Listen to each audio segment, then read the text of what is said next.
All right. Testing. Testing. 1, 2, 3. Mac Daddy, Michaela Leonard. Welcome to Life of Chance podcast. Thanks. Very exciting. First time. First time podcaster. Is this the first podcast or have you been on one before? No, I've been on the rugby rap. Oh, good. First time podcast with you. Yeah, this is true. This is very true. So I'm going to be kind. We're going to ease through this. But firstly, I just want to say thank you so much for taking your time on a day off to have a chat with me whilst we're in camp. First off is quick fire questions. So I'm just going to go through and you hit me with your answers. Nickname or nicknames. Mac Daddy. Probably those two, I'd say. First rugby club. Oh, Tuggeranong Vikings in Canberra. Nice. Sport before rugby. Basketball predominantly, but swimming as well. Debut for the Wallaroos. 2019 versus Japan in Newcastle. I think we were for game 1. Yep, with a win. With a win, yeah. Very good. Heroes growing up. Oh, that's a tough one. I don't know if I actually really had any specific heroes growing up. Role models or people that you looked up to in the media world. Chance. I don't really know. When you were a basketballer, did you watch basketball? Did you watch men's basketball? Women's? Yeah. So women's, I'd probably go basketball. So I guess probably I would have been maybe 7 or 8. We actually got buddied up with one of the Canberra Capitals when I was playing basketball. Cool. And I got Chantel Pereira, which was really cool because it gave us an opportunity to like email and ask questions. And it was almost like, you had this little mentor, which was really cute. I love that. So you were how old when this happened? I would have been probably under 12s, I think. So probably, like 10, 11. So as a 12-year-old girl I'm going to try and do quick maths, early 2000s, you instantly had a female role model. Yeah. And we actually, got connected with them. I'd completely forgotten to actually ask a question, but got connected with them and given emails and got to like actually chat and ask questions and things, which was pretty cool. That is actually unreal. Like to think that, like, I mean, I'd reflect on myself and say genuinely, I was lucky that I played a sport or participated in a sport as swimming where the gender equality was such a normal thing that I could look at Susie O'Neill as a role model. But amazing. So first sort of hero, role model is a female athlete. Yeah, and real life connection too, which is pretty cool. That's so good. Hobbies outside of rugby. Oh, easy. Hanging with my dog Tark. He's my boy. Reading, napping, beach, and walking, hiking, outdoors, chill, animals. That's me. That is great. Favorite music or song that you're listening to right now? Oh, favorite music or song right now. I would have to go with or what was the most recently listened to song? Probably Keep On Rolling, King George. Okay. Yeah. Why? Just chill. I like it. It's relaxing. It's easy to just vibe to, and you don't have not too committed to it, but it's just nice. If you could pick any animal, what would it be? To be an animal? To be an animal. Ooh, like a really well-loved dog, I think. Nice. Why? Cozy has lifestyle, spoiled, still pretty active, great personality. Most people like you. Not a lot of people don't like you. Biggest pet hate from a team member, or like something in the team environment.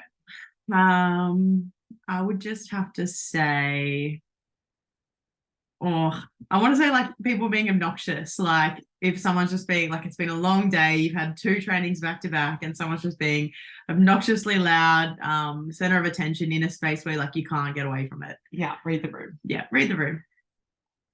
Beach or snow? Beach. Early mornings or late nights? Both. I'm a more like a 4-hour sleep a night girl. Night in or night out?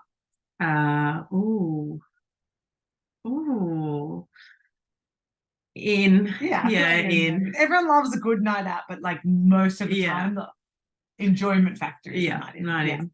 Birthdays or Christmases? Birthdays. Why? Christmas is too busy. My parents are separated, so it's like 4 meals in a day or more if you've got a partner who's parents are separated as well. Yeah, too much planning, too many people, too much food. I think you've already answered this, but cats or dogs? Dogs. How many surgeries have you had? None. If any? None. Fabulous. Touch wood right there. If I'm going to ask another quick fire question to the next guest, what is it going to be? Do I guess who the guest is? No. To the next guests. Great question. Side sleeper or tummy sleeper? Don't know why. It's the first thing I thought of when next to bed.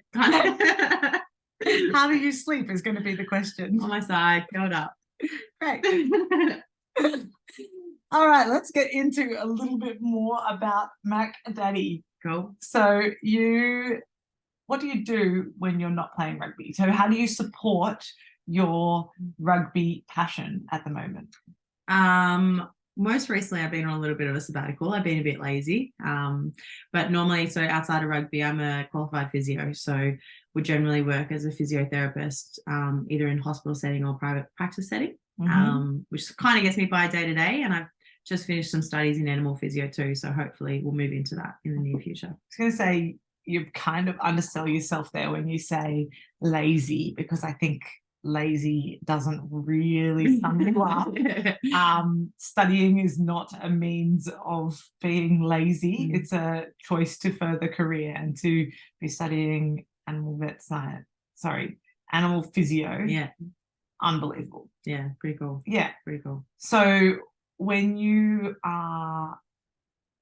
if you were in a settled position with your life in one space, what would you be doing for work right now? Physio. Yeah, physio. So yeah, I would probably go and work with humans 2 times a week, and ideally try and set up a scenario where I can work alongside a more experienced veterinary physio to try and develop those skills.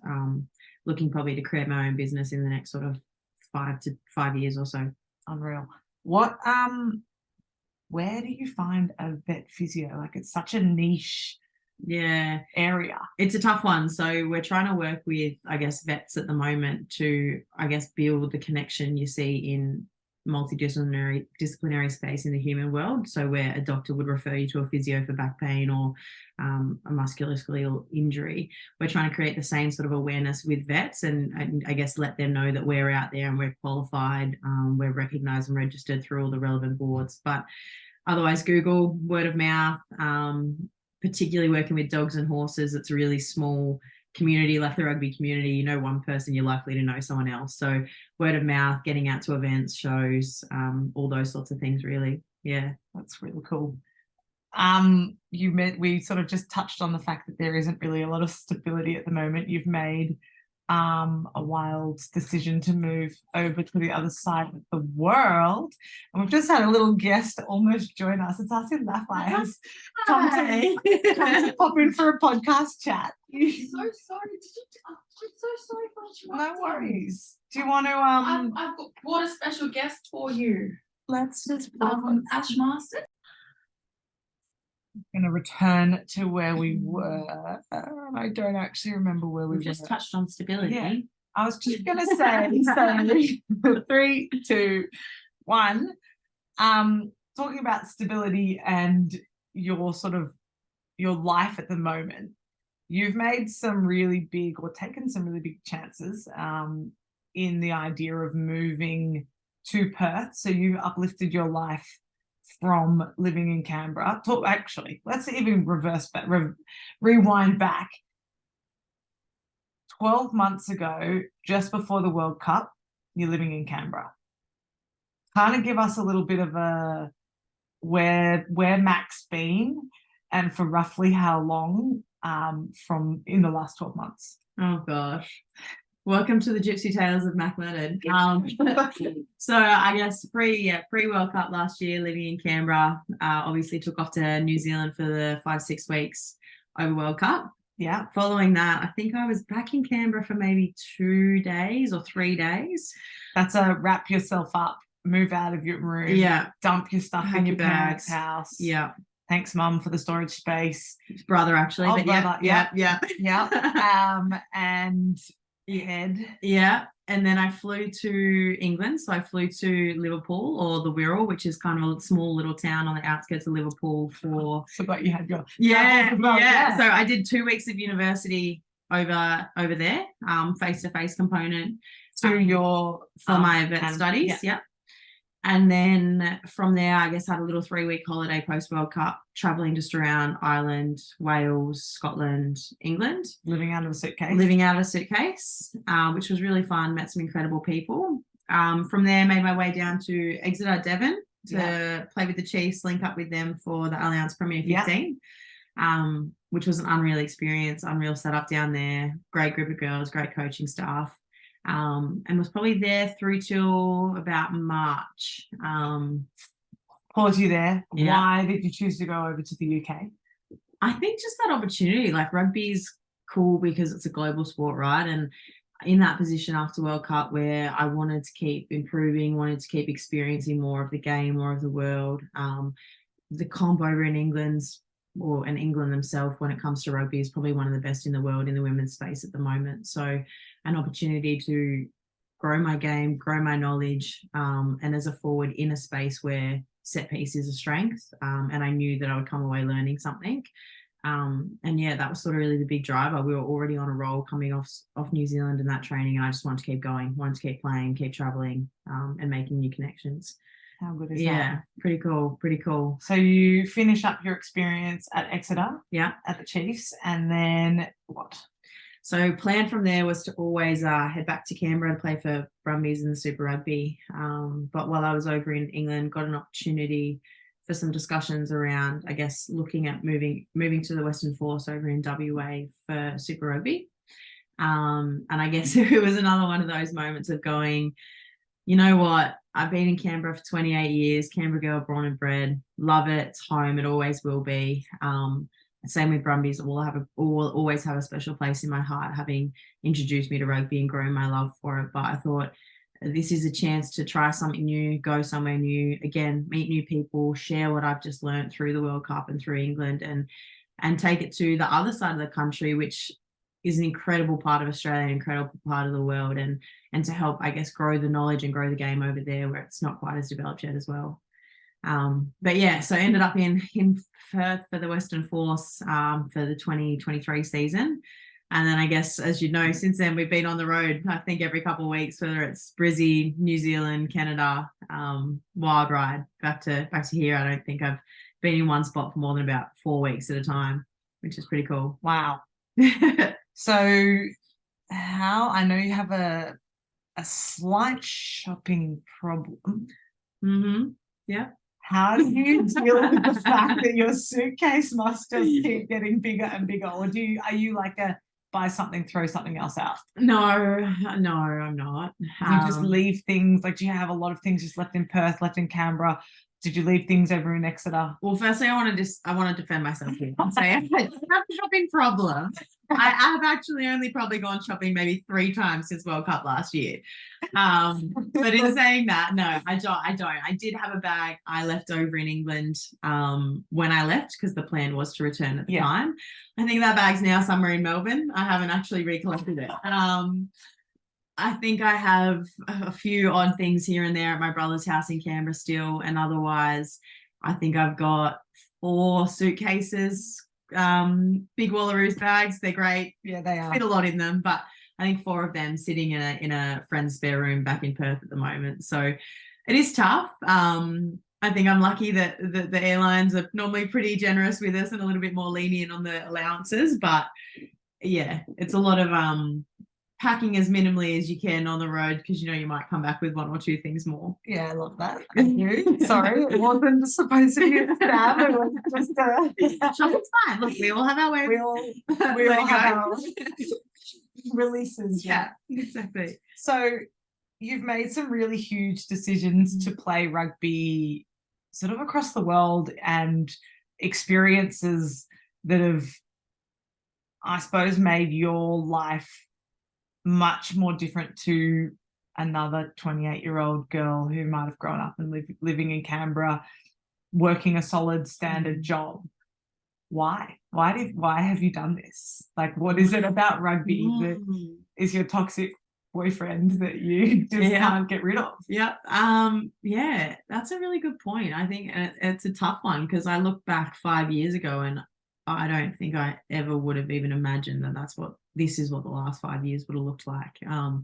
Didn't even know rugby was a sport back then. So I think it's just, I think it's the culture that you get in rugby. It's like, it's the people, it's the environment, it's the challenge of putting your body to the line physically and demanding more of yourself every day, but then knowing that you've got 28 best mates there or 30 best mates there to debrief with you at the end of it. And the rugby people and the rugby personalities are just so different to, I mean, I've played netball, basketball, swimming, athletics, horse running, and they're just different, like, and different in the best way and different in all kinds of ways. But I think that's probably been the main thing, is just once you kind of get in and once you become part of that family, and it is a family, it's so hard to tear away from it. And then add in that opportunity, I guess, that we've been fortunate enough to experience, where you can travel and you can see the world and make friends from every sort of corner. I think, yeah, it's something that once you experience it, you get the taste for, and you want more, and you want to keep finding more. Yeah, it is. I probably shouldn't have called it a toxic boyfriend that you can't get rid of. It does take you a lot away from the rest of your life. It does, but it is so, like, you can see it in your eyes, and I hope anyone watching on YouTube caught it, like, or hear it in your voice, that, like, there is just something about the game that you can't really, you do just keep wanting to come back for more. And the fact that this game has that genuine opportunity to go and travel, despite it being something that at the moment financially it's pretty hard to be just a rugby player in the women's game in Australia.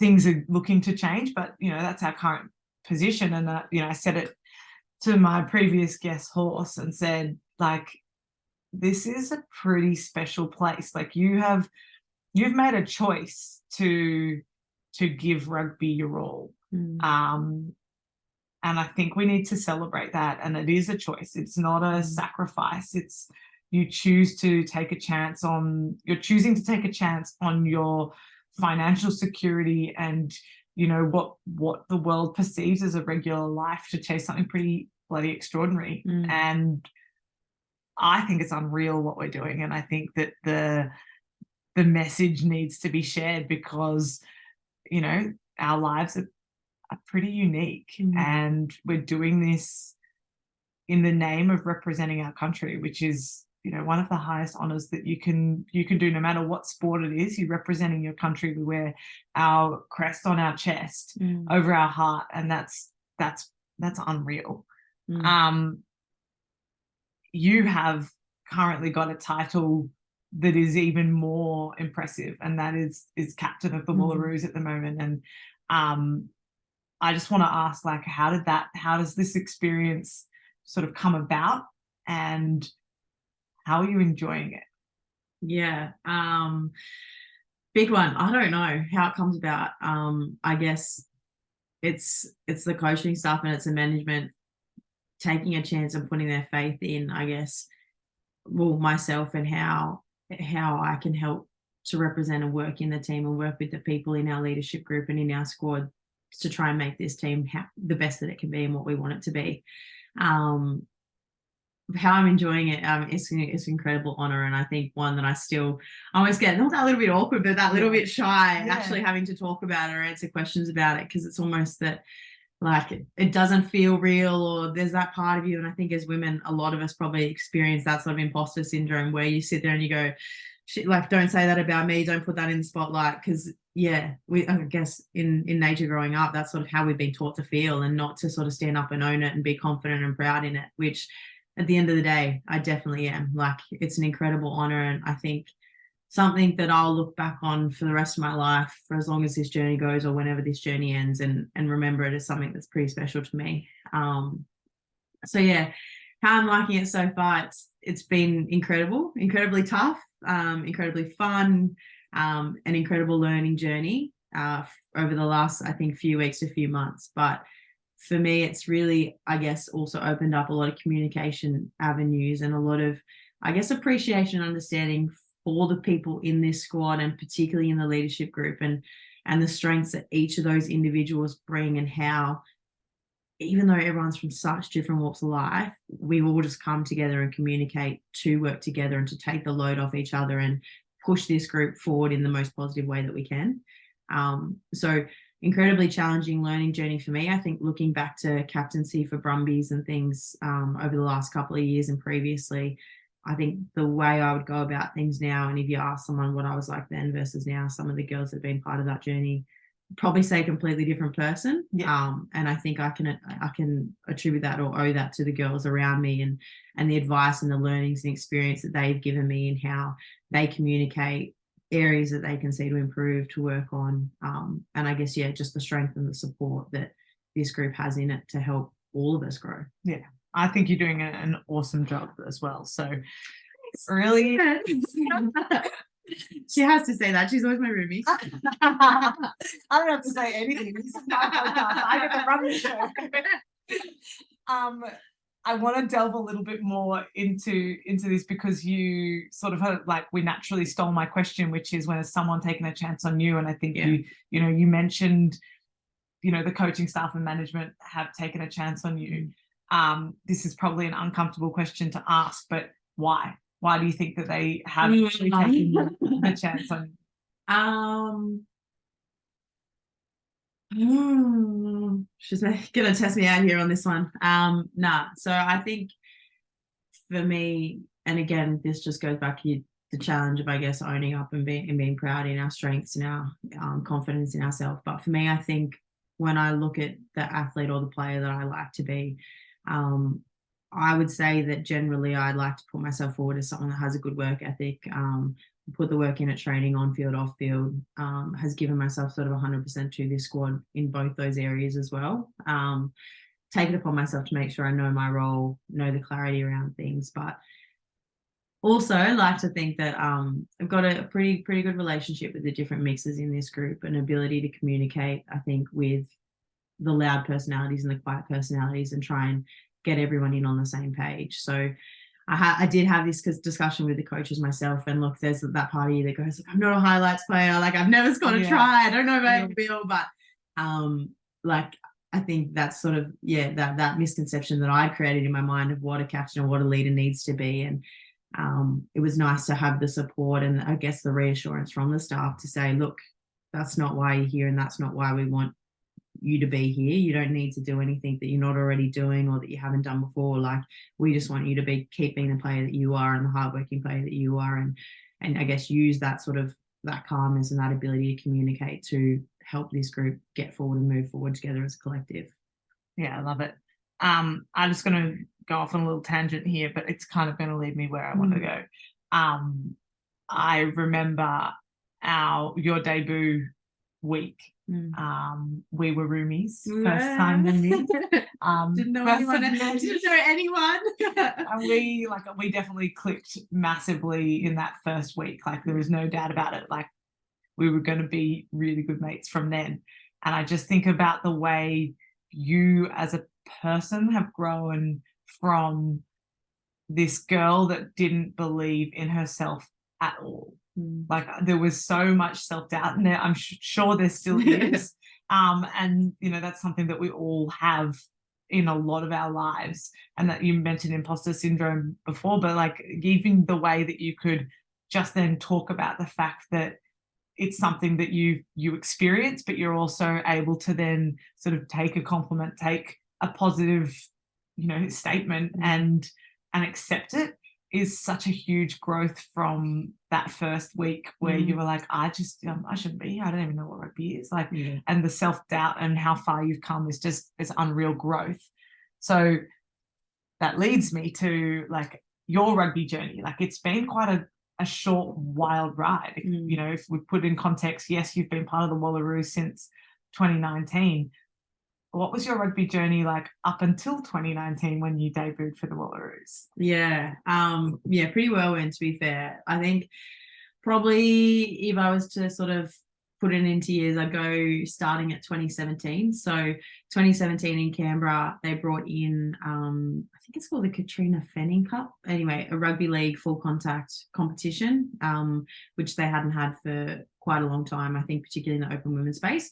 So I decided to play that off a whim, had never played before, played a year of rugby league, and played with sort of Yasmin Meeks, who has been part of the Aussie Sevens. Clydesdale now. Yeah, Clydesdale now. Very true. Played with her and a few other girls that had been part of the Brumbies program for quite some time. And following the season, they were like, hey, look, there's this new comp coming on next year. It's the inaugural Aon Sevens. And they're like, you should come and try out for Aon Sevens. And I was like, yep, sure. Cool, why not? You guys are great. Let's give it a go. I remember rocking up to training and being like, what is a ruck and why are they lying on the ground sideways? Like, what is this? How does it work? But went along, went through the 7 series for that first year. I don't think I might have played a couple of times, but definitely not a lot. Yeah. I'm a lock, not that fast. Yeah. But yeah, so went along to Aon Sevens, and then that was towards the end of 2017. And then I guess that rolled into 2018, which was the inaugural season of Super W. So as you do, you go from one trial to the next trial. Went to the Brumbies trial, was fortunate enough to make the squad and debuted at GAO, I think, against the Rebels, which was my first ever game of 15s rugby. Which was first game of 15s rugby playing Super W. Yeah. For the Brumbies at GIO Stadium. Yeah. Not bad. Pretty cool, pretty crazy. And then I think I'll own up to it here. At that point, I'd still never watched a game of 15s rugby. So I remember watching the men's game at the end. I was kind of like, yeah, just blown away because I'd still never watched a game myself besides what we'd done at training and things like that. And then I think towards the end of 2018, I got a call. The Wallaroos were in camp at the AIS in Canberra. Yeah. You would have been there, I think, that year. You definitely were there that year. Yeah. And I got a call to ask if I wanted to come and train with you guys for the week while you were there. Yeah, I remember there were like 3 or 4 of you that joined us. Yeah. So we came in and had a train with you guys at AIS and at UC, which was really scary but really exciting, and I think kind of sparked a little bit of a fire of what I wanted to aspire to and where I wanted to try and get to. Never thinking that I'd actually get the call the following year in 2019 to ask to come and be part of the squad. And as you sort of already said, rocked up to that first camp. I think I was the only girl for that tour from the ACT. Yeah. And not having had been around rugby or the 7 scene, I don't think I knew anyone else in the squad. Yeah. So I was pretty lucky that they decided to put me in a room with you. And yeah, pretty much got me through that couple of weeks, which was incredible. And then, yeah, since then it's been a whirlwind. So Australia A, Fiji at the end of that year at Oceania Championships. And then I guess through Super Rugby, being fortunate enough to be part of all the Wallaroos campaigns since that first year in 2019. With I guess a season for Matatu over at Super Aupiki in 2022, and then World Cup, Exeter Chiefs, and then back here now where we are. Yeah. Isn't it cool when you list things like that and you think that's that's genuinely a decorated rugby career? Like there are men out there that couldn't say that they've had, full-time professional men who would dream of having a rugby resume that looks as good as yours. So yeah, it's pretty crazy. Cool. Yeah. So we've done when someone's taken a chance on you. Have you got a specific example, and you've already listed a few, of a time when you have taken a chance? I think for me, some of the biggest ones would be, my decisions to move. So I was in, I guess, a pretty cruisy job in Canberra before World Cup last year, full-time job with government, great support around sport and sporting leave payments and all that sort of thing. Comfortable. Working 6 days a week, comfortable in the career that I'd studied to be. And I guess I took a chance to resign from that job to allow me to travel to the UK, and then I guess to move my life over to the other side of the country in Perth, which, looking, I guess, at the results over Super Rugby, you could say hasn't been one of the stronger clubs in our competition. And so I guess as a player, there's always that consideration of how is this going to affect me as a player? How's it going to affect my career, my selections, and all those sorts of things? And I guess I've been pretty fortunate that those chances have all paid off, and my time at the Force was incredible for so many reasons. And I learned so many things as a player, as a teammate, I guess even as a teacher, and getting to, I guess, trial coaching and teaching new things to my teammates and my peers as well. So yeah, probably some of the biggest chances would be, I guess, that the chance to travel, the chance to leave where we're comfortable and where we're feeling secure to, I guess, challenge yourself to be better. How good. Final, I want to say final. Ready to wrap this up.